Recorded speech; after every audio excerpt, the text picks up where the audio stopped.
Come, visit McDonaldland this summer and try Grimace Island's newest thick volcanic shake. So, get the new Mount McDonaldland shake with one of 6 souvenirs when you order the McDonaldland meal.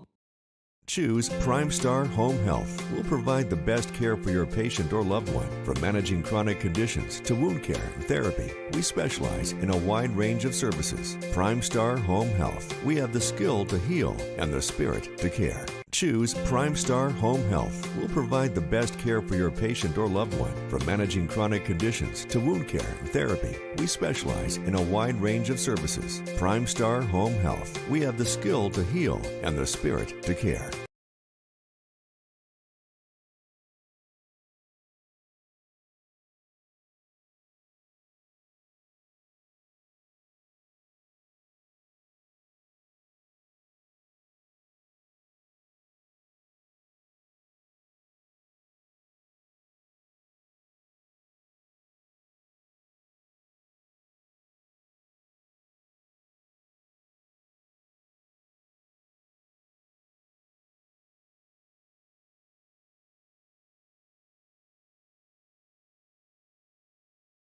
While some banks focus on the now, Cross Keys looks toward the future, providing our customers with the latest and greatest in financial technology.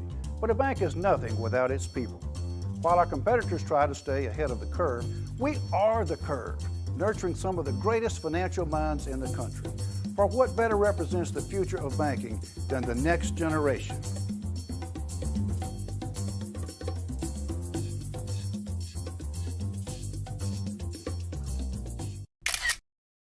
For over 50 years, Cartown has been servicing Northeast Louisiana, and the Sterlington Panthers have been a huge part of our growth.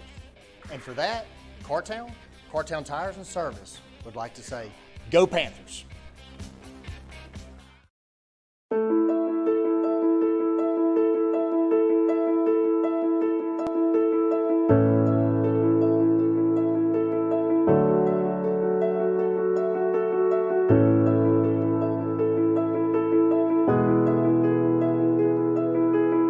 Community banking is not just what we do. It's ingrained in who we are.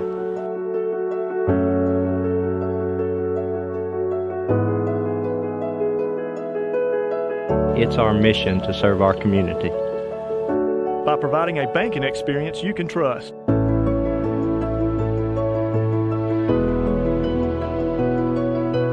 We offer financial solutions to help our region thrive.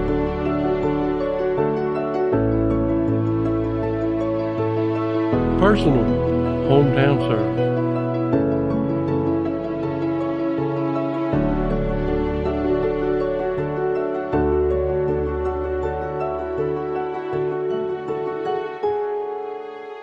We look for opportunities to strengthen the neighborhoods in which we work and live.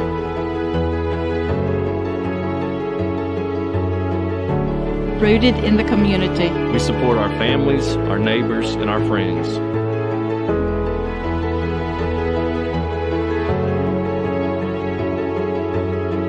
We are Marion State Bank. And have been for 100 years.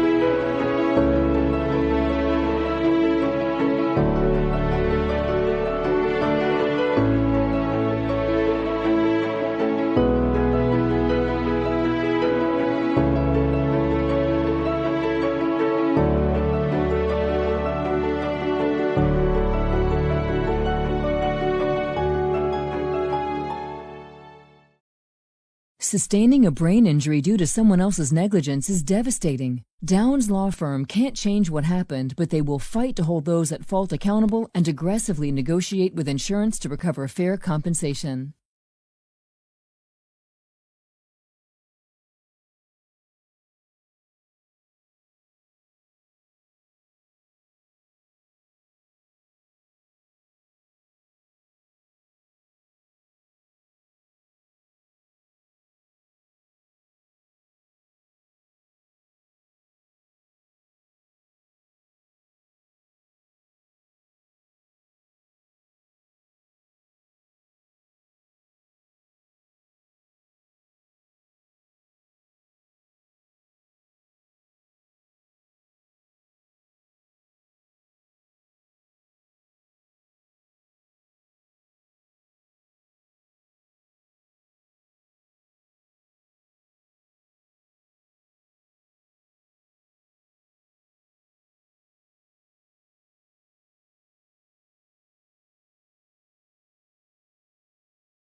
Ready to sell? Ready to buy? Call David Bryant, your local Sterlington realtor. David's dedication to his clients is unmatched. He'll listen to your needs, answer your questions, and guide you through every step of the process. Whether you're a first-time buyer or a seasoned investor, David has the expertise to make your real estate dreams a reality. Licensed in Louisiana, each office independently owned and operated. David Bryant, your local Sterlington realtor.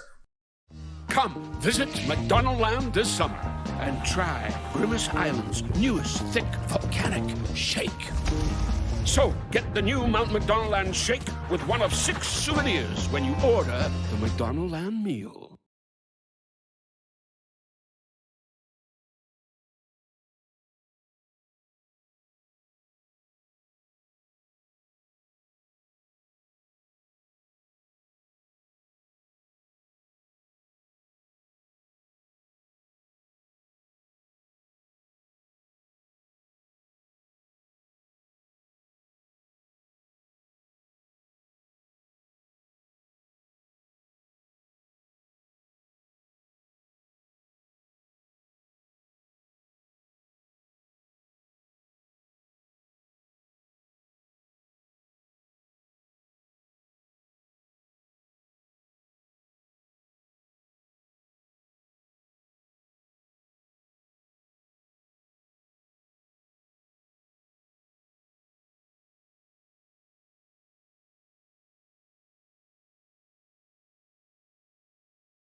Me too. Well, good evening, Panther fans, and welcome to tonight's edition of the PrimeSTAR Home Health Lee Doty Coaches Show. I'm Ben Hackler here with head coach of the Sterlington Panthers, Coach Lee Doty. Coach, how you feeling tonight? Hey, glad to be here. It was hot out there today, so glad to be somewhere where there's some AC for sure. Yeah, we had that false fall kind of come here the last few days. No doubt. It was full summer today, though. I was out there for a little while, and I agree with you. Well, Coach, I'll give you some first words. We begin. We're going to talk about last season a little bit, talk about the fall and the spring and all those things. But let me just give you some opening statements, maybe some things that help Panther fans kind of understand where we are right now. Well, we at a state championship last year, our kids went back to work, and, we lost some really good players. I was thinking about it today. Both the running backs we lost, Gavin and Herring, they're on a college football roster this year. We got Aiden punting at a D1 school, and we had a couple other guys that had some opportunity to play at some smaller schools. But, you look back, people say, well, you didn't lose but 14 or 15 guys, but there was a lot of quality guys in that. And, you lose 4 out of your 6 starting, no linemen. That's tough, and a couple quality defensive linemen, that's tough, and a guy in the secondary that helped you get lined up right. We did have a lot of folks that we lost, and but our kids went to work in the spring, and I thought we had a good spring. I thought we had a good strength and conditioning program all through school. When we started this summer, I didn't think our summer was very good compared to the other summers we've had. We have a lot of kids that play other sports and do a lot of things, and that's okay. But we just didn't seem to have the commitment, for lack of other words, that we've been having.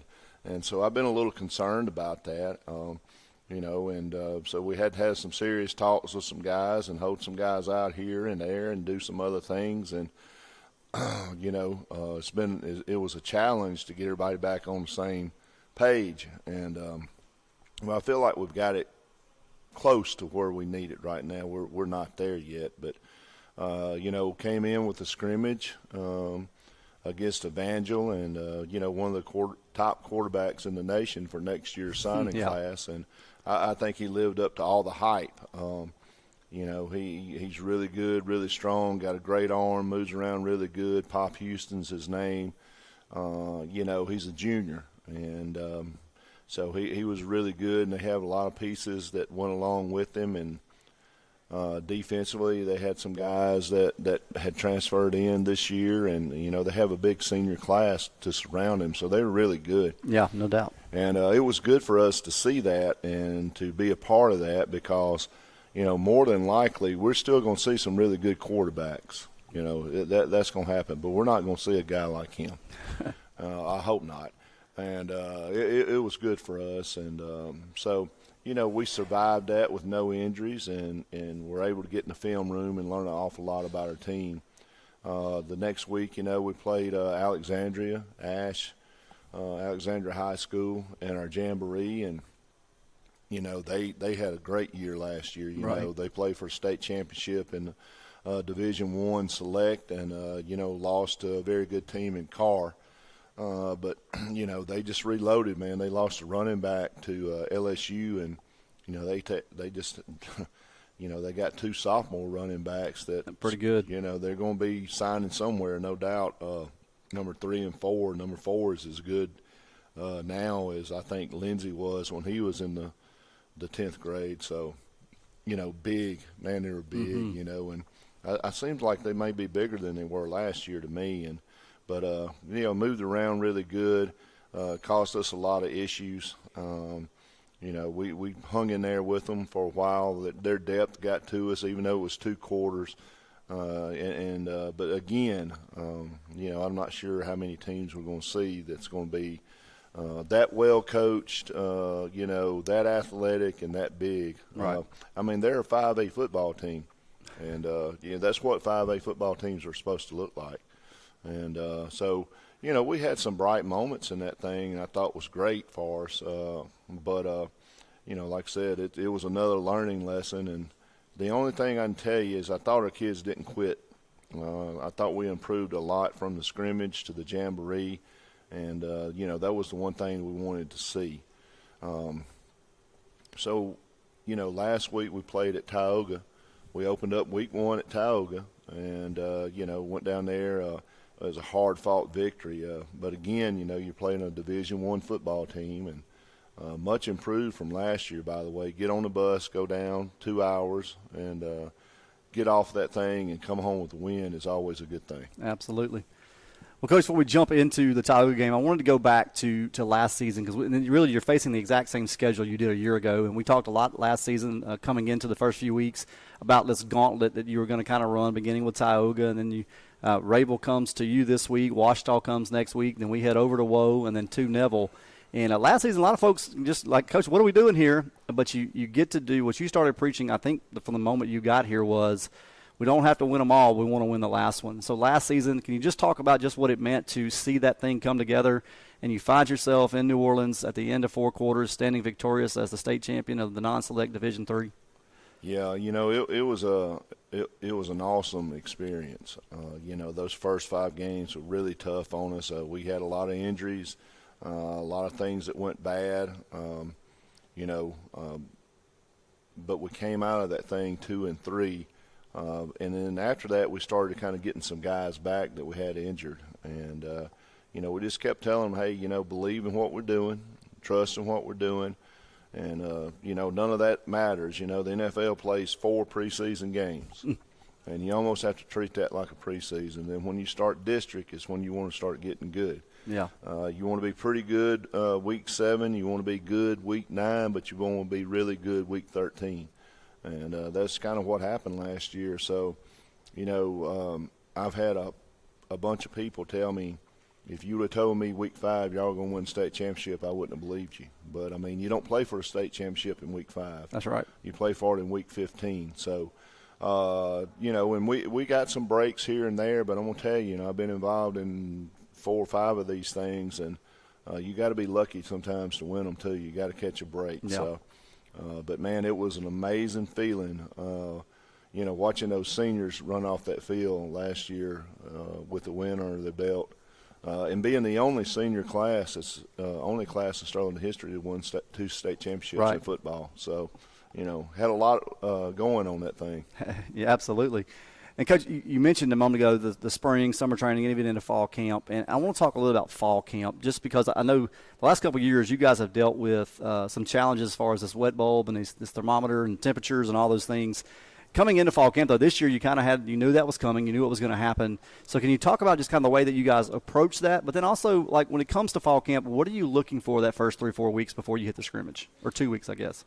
Well, I think that the wet glow bulb, if it was followed by everybody in the state of Louisiana, probably would be a good thing. But, some people are held accountable for following it, and some people just do what they want to do. So the people that are doing what they want to do are way ahead of everybody else as far as conditioning and being acclimated to this heat, So we started off practicing in the mornings because we're going to do the right thing, first of all.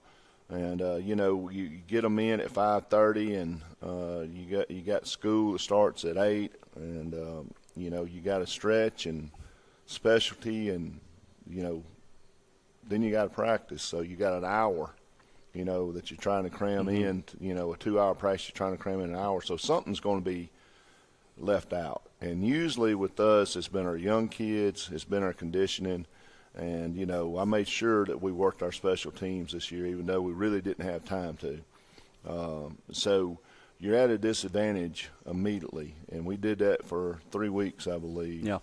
And, call a little break in the weather. I was able to go out and practice after school. But I think we only had the week of our scrimmage is the only time we'd been out in the heat.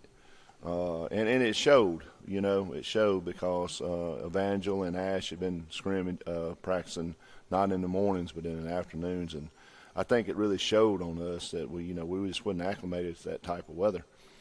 So that is always a challenge, but we're going to live through it and work through it and make it work for us. Things to look for in fall camp is, winners really. I mean, who's leading the drills, who's first one at practice, who's the last guy to leave, who picks up a piece of paper when they walk by it in the locker room. You kind of find out a lot about your team when you get them up at 4:45 and they're showing up at 5:30, and who shows up. And I will say this: our kids showed up, and they came and everybody came. So you're just looking for your winners, you're looking for your leaders, the guys you can count on, and you're also looking for guys that'll follow.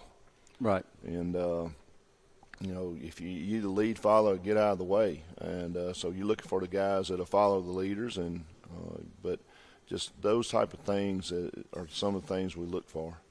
Yeah, one of the things that I had not thought about when it comes to you guys getting up at 5:30, especially once school started, and really you had from 5:30 to 7. I know you guys were trying to get those guys out of there because they got to be at class at 8 o'clock. But I was talking to Coach Foster even about the snaps, that you don't get those freshmen or the new centers, current centers, trying to get 20 shotgun snaps, 20 under centers, and you just don't have time for each of those guys to get those things. And so really when you get to scrimmage and you get to jamborees, you're still getting some of those guys their reps that they missed out on those early morning workouts. Yeah, I thought it was great that Evangel brought their young kids so we could play against their young kids. We had the Ash that brought all theirs. We were going to play a 9th grade, a JV, and a varsity, and the weather didn't cooperate, Mm-hmm. And but we've been able to play some JV games early in the year, and, those guys are progressing, so we're getting to see who can play. But, our numbers are we're up. Right. We're right at 110 kids. We played a JV football game last night. We had 62 kids dressed out. Golly. And it's just, it's hard to get 62 kids in a JV game. So, we're at a point where we're going to have to make some decisions about how we do our staff and how we play Monday night games with JV and 9th grade.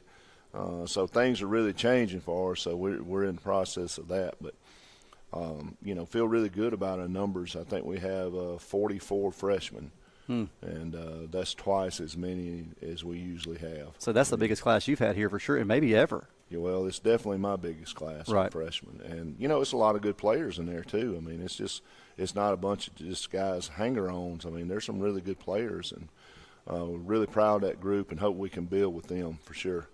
Well, Coach, as you moved into the scrimmage and jamboree, just the question I wanted to ask you, and then we'll take a break in just a moment, is what were the positive things from scrimmage and jamboree that you took out before you guys walked into week 1 at Tioga last week? I think we found some young guys that can help. I think I counted 9 freshmen that played Friday night. And we found those guys in the scrimmages and the jamboree. Those guys, we found out about them and was willing to play with them, and that was one thing. 2. I think we found, the guys that we can kind of hang our hat on, and those are always good to have too. It's good to know that. I thought we found a punter, and, that's helped. And Presley Park-Smith has taken that over. He's doing a great job right now. And so, you find things, and it's good. Sometimes you find out bad things too, but yeah. There was some positive things in there for sure. Yeah, and I guess the flip side of that, of course, early in the season, I don't want to dwell on the negative, but what were some of the things, and the way I'll rephrase this to you is, what were some of the areas of growth that you guys hey, we really got to make sure that we're getting reps in this, or we got to tighten this up defensively, offensively, special teams? Well, defensively, I think we were a little, concerning is the word we're using to describe our defensive backfield right now. We have 5 guys that are playing back there right now. 4 of them played last year. So we really came into this thing thinking that was going to be a strong point of our defense and even our team. But we just haven't lived up to that expectation yet. I think the guys will get better, but, we're watching guys make plays. We're standing there watching people catch the ball, and we're not tackling when we have opportunities. And that's been concerning because those guys played a lot last year. Just our conditioning is not very good right now because we haven't been able to get out and get after it. So that's a concern. Lining up correctly, offensively and defensively, it's not like we have 42 formations. Right. And so, not getting lined up right, having pre-snap penalties and not lining up defensively and busting coverages, those things are what we worried about right now and trying to correct. Yeah, and Coach, I think if there's one thing me and William have heard you say over the last few years is if we can get lined up correctly, we've almost won the battle. Yeah, getting lined up right on defense is the first battle. Then you can play fast. You don't have to worry about assignments. But we haven't mastered that yet at all. Well, folks, we're going to take a 60-second break. We'll be right back with more of the Coach Lee Doty Show brought to us by PrimeSTAR Home Health. We'll be right back. Tired of battling weeds and patchy grass? Sure Enough Greens got you covered. From weed control, fertilizer, irrigation, aeration, and tree and shrub treatment, Sure Enough does it all to keep your lawn looking its best. Need your yard clean? Call Sure Enough Green. Spraying solutions that work.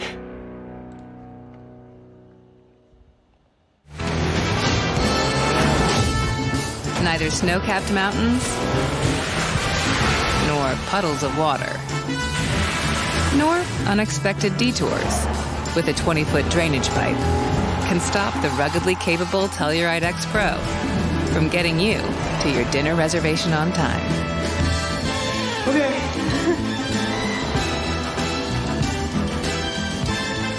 Kia, movement that inspires. Panther fans, welcome back into the PrimeSTAR Home Health Coaches Show. I'm here with head coach Lee Doty, and we've been talking about fall camp, scrimmages, jamborees. And, Coach, you are officially 1-0 after going down to Tioga for week 1 of the season and won a kind of a back-and-forth high-scoring affair down there, 47-31. The temperature wasn't really that bad when we got there, but the humidity kind of hung in the air. And you mentioned, as we were talking a few moments ago, just our conditioning. But how did you feel your guys handled the humidity during the game Friday night? I didn't see it affect us as much maybe as it did the other side. Yeah, I was pleasantly surprised about how good our kids handled it. They cramped pretty good, and they were struggling in the second half. And I thought our kids handled it pretty good. I mean, we had 2 or 3 cramps, and all those guys that cramped were able to come back on the field. So I was very surprised and very pleased with how our conditioning held up. Yeah, well, Coach, you mentioned their second half and just their conditioning there, but really it was a tale of 2 halves for you guys. That first half, we'll talk offensive side of football first. I think if there were some words I would use to describe the first half offensively, it would be some missed opportunities and then the penalties seemed to stack up on you guys there. What were your thoughts as you kind of watched all of that unfold from the sidelines? Well, it seemed like everything they did went well and everything we did went wrong. We got inside the 5-yard line twice and didn't score. I think, we really had a chance to stretch that thing out early in the second half, and we just didn't, for whatever reason, we didn't make it happen. But, I felt like we were very competitive in the game, and, we had talked about double covering number 1 all week. And, we double covered him. I guess we should have triple covered him. But, that guy just went up and made plays. And, we knew we were in for a battle, I can tell you that. Well, Coach, your offense really, when we talk about the missed opportunities, you get down inside the 5, you fumble into the end zone, you get down another time, and maybe TJ scores, maybe doesn't. But we're wondering too. But penalties kind of back that drive up. You miss a field goal. But as far as moving the football first half, you guys had a lot of success with that. We did. We moved the ball, and, we've done that before. Early in the year, we moved the ball well. We just haven't punched it in. And, we're kind of had that here we go again syndrome, when bad things start happening, it gets contagious. And that was my concern. We're bad about doing that. A lot of times we just can't get over it and go to the next play. So I was concerned that, we're heading into a disaster there. Well, Coach, the Tioga goes up 19-7 on another big pass from Malone to Johnson. There's 2 seconds on the clock, and Tioga is going to try just to kick it to the sideline, and maybe we catch it, and then the clock runs out, and that's it. The ball goes out of bounds, and I think even William and I both were like, okay, well, Coach will take a knee here, and we'll be done. But you chose to have them re-kick it. Was there a reason behind that, or what did you see? Well, I mean, we had almost returned every kick they kicked that night, and we were like, we knew after he kicked the first one out of bounds, it's like there's no way, he's going to kick it right down the middle or something, and we moved some guys around. So he just kicked it to the wrong guy in the wrong spot. Yeah, well, Coach, let's talk about that for a moment, because if you're picking out a guy on that lineup to kick it at, I would assume that you'd want to kick it at a freshman that you don't know his name and you don't. We know Brock Sutton, but for Tioga, kick it down the middle, that young guy picks it up, and we'll be able to tackle him and get out of this thing. And instead, Brock picks it up and goes 78 yards for a touchdown to end the half. What did that do for your team there at the end? One, having a freshman step up and make a play, but two, all of a sudden it's 19-13. You're going into halftime and getting the ball back to start. It was huge. It was the play of the game, and one of the plays of my coaching career, if you want to know the truth, for a momentum swing, that meant everything. We completely changed the momentum and kind of gave our kids a little bit of spunk going in and some spark going in at halftime. And I know they had to be, depleted. Yeah.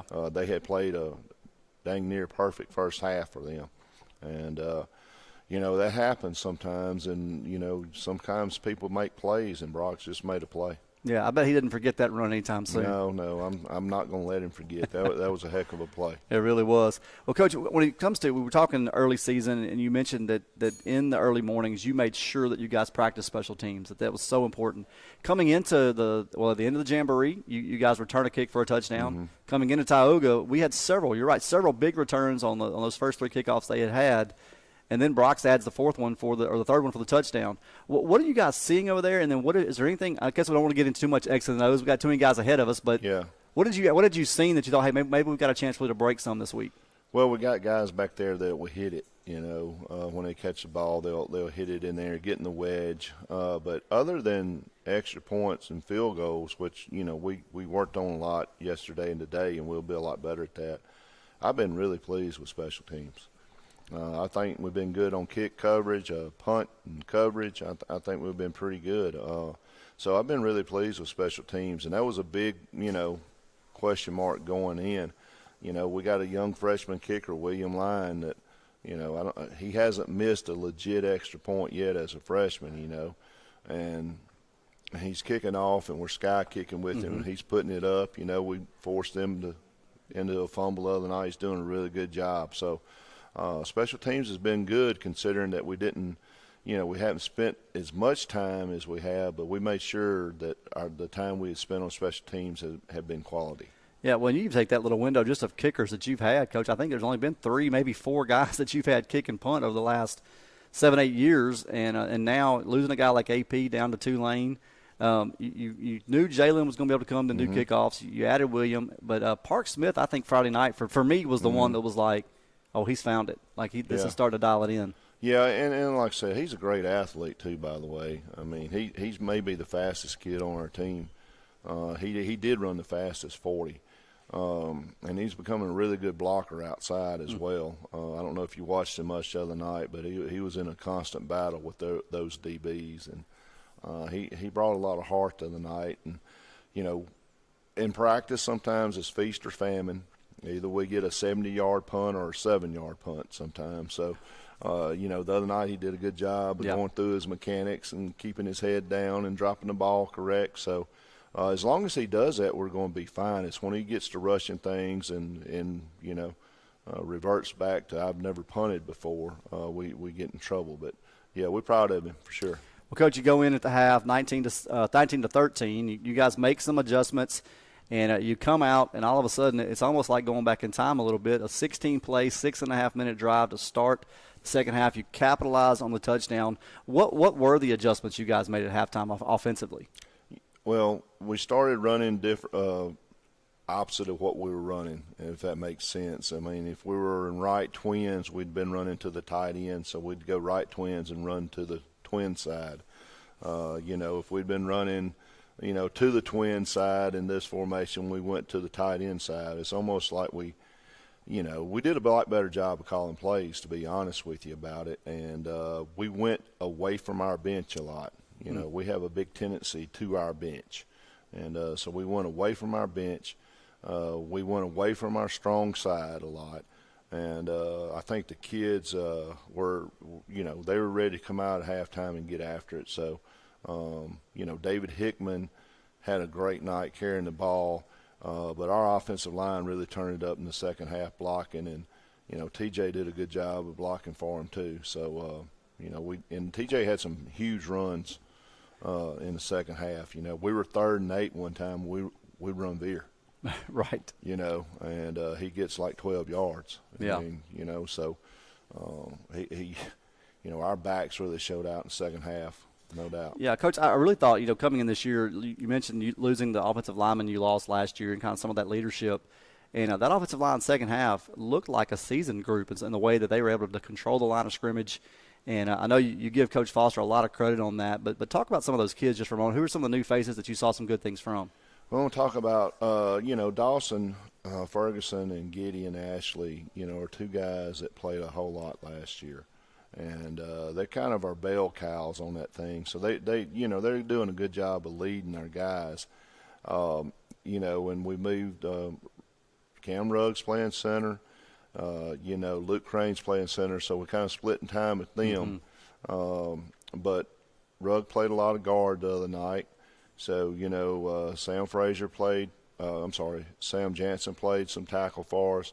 But we mixed in a lot of guys. And so I thought they did a good job. Chris Pearson is playing tight end for us. He carried the load the other night, played every snap at tight end. Got better as the game went on. And so, you know, I know there's some guys I'm missing. Seth Deere played some the other night and played pretty good. But, you know, we're missing some guys still. You know, Mason Lingfelt was out, our freshman, who's going to be a D1 football player for us probably. Can't wait to have him back this week. And so, but we're still trying to find that right combination. So, you know, work in progress, but some good kids up there. Yeah. Well, 400 yards rushing kind of make you feel good about what you got. No doubt. Well, Coach, let's talk defensively second half. And I really, you know, first half they give up the 19 points, big plays. They do give up one more big play in the second half to Johnson, maybe 2, but only one was for a touchdown. But it seemed like your defense found another gear in that second half as far as being able to keep Tioga out of the end zone. What did you guys see, and what were some of the things that were said to those kids at halftime to help them kind of settle in? Well, I mean, people are going to make plays, but you got to tackle them. You know, you can't give up the big plays. If he catches a 40-yard pass, tackle the guy and make him snap it, you know, 8 more times. And usually the other team will screw up if you make them snap it. But I thought our kids tackled better in the second half. You know, there in the fourth quarter, I think we got a little winded on defense when they just lined up and started running it at us. They kind of abandoned the pass there, you know. But we tackled a lot better in the second half, and we lined up a lot better in the second half, but we still got a lot of work to do on that side of the ball. Yeah, well, Coach, as you said, even on the ride home, I was listening to you talk to one of the radio shows. You got the win, and you're 1-0, and you're heading into this week against Rayville. We know that each week is going to be about growth, but as far as what you've seen from the start of fall camp to where you are now, what have you been most pleased with? Well, I think we have gotten better. I mean, I think we've improved every week, you know.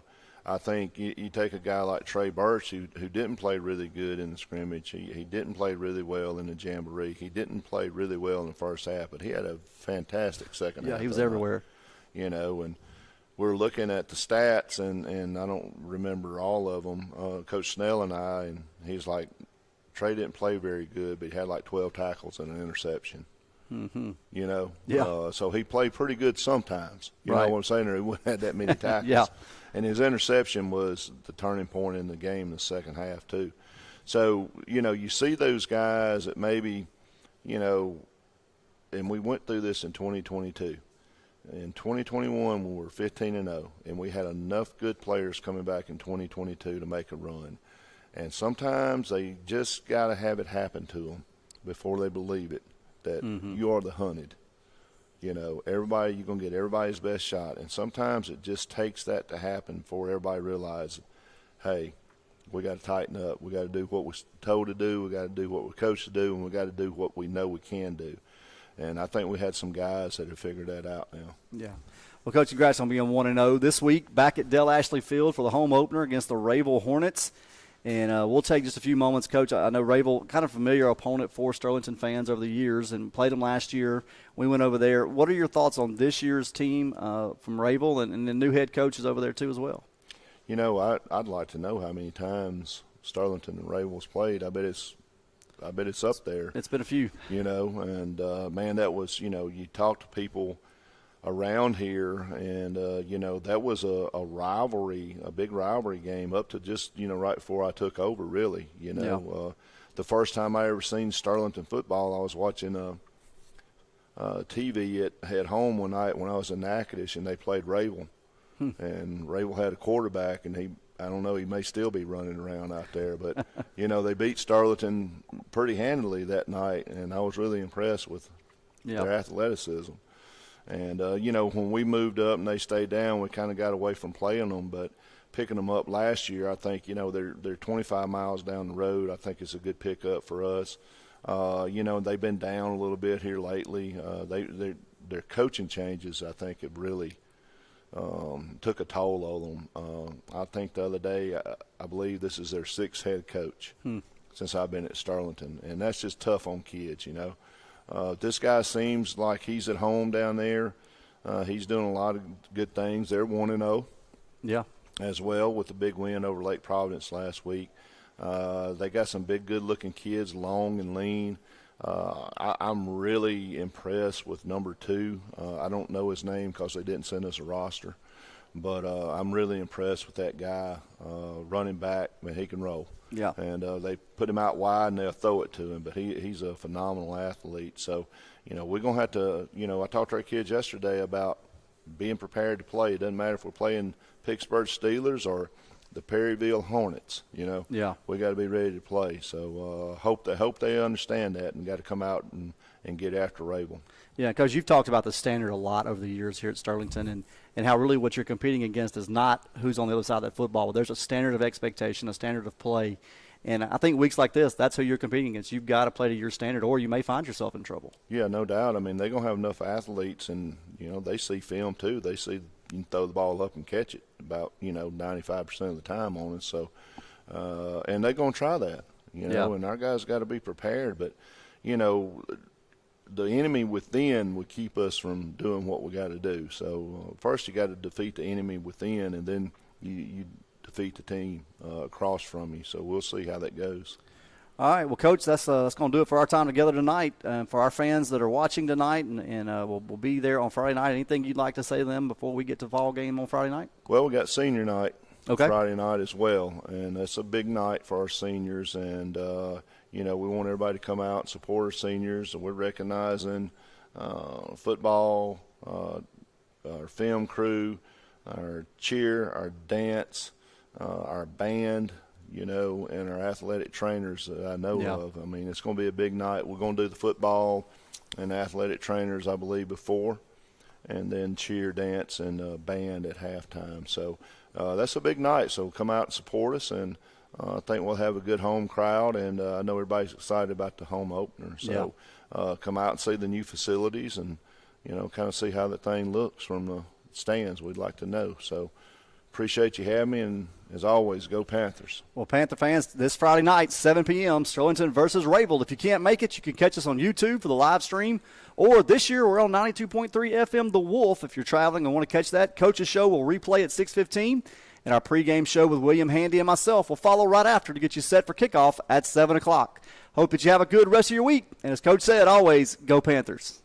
Choose PrimeSTAR Home Health. We'll provide the best care for your patient or loved one. From managing chronic conditions to wound care and therapy, we specialize in a wide range of services. PrimeSTAR Home Health. We have the skill to heal and the spirit to care. Choose PrimeSTAR Home Health. We'll provide the best care for your patient or loved one. From managing chronic conditions to wound care and therapy, we specialize in a wide range of services. PrimeSTAR Home Health. We have the skill to heal and the spirit to care.